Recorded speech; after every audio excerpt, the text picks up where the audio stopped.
एक छोटे से शहर में एक गरीब लड़की रहती थी, काव्या। काव्या और उसकी माँ बहुत मुश्किल से अपना गुजारा करते थे। कभी कभी तो उन्हें पूरा दिन खाना भी नहीं मिलता था। एक दिन काव्या सड़क के पास कचरे के ढेर में कुछ ढूंढ रही थी। तभी उसकी नजर एक पुरानी और टूटी हुई गुड़िया पर पड़ी। गुड़िया बहुत अजीब थी, उसकी आंखें चमक रही थी। काव्या को वो गुड़िया अच्छी लग गई। वो उसे उठाकर घर ले आई। रात हो गई, काव्या सोने चली गई। अचानक आधी रात को किसी के रोने की आवाज आने लगी। काव्या डरकर उठी। उसने कमरे में देखा, गुड़िया की आंखों से आंसू गिर रहे थे। काव्या का दिल जोर जोर से धड़कने लगा। तभी गुड़िया धीरे से बोली, डरो मत काव्या। काव्या हैरान रह गई, गुड़िया बोल रही थी। गुड़िया बोली, मैं असल में एक परी हूँ। एक दुष्ट जादूगर ने मुझे इस गुड़िया में कैद कर दिया है। अगर तुम मेरी मदद करोगी तो मैं आजाद हो जाऊंगी।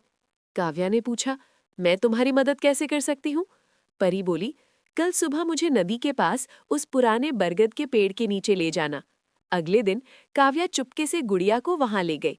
जैसे ही उसने गुड़िया को पेड़ के नीचे रखा, अचानक चारों तरफ तेज रोशनी फैल गई और अगले ही पल गुड़िया हवा में उठ गई। कुछ सेकंड बाद वो गुड़िया गायब हो गई और उसकी जगह एक चमकती हुई सुंदर परी खड़ी थी। परी मुस्कुराई और बोली, काव्या, तुमने मेरी जान बचाई है। अब मैं तुम्हारी एक इच्छा पूरी करूंगी। काव्या ने थोड़ी देर सोचा और बोली, मेरी माँ कभी दुखी ना हो, बस इतना कर दो। परी खुश हो गई।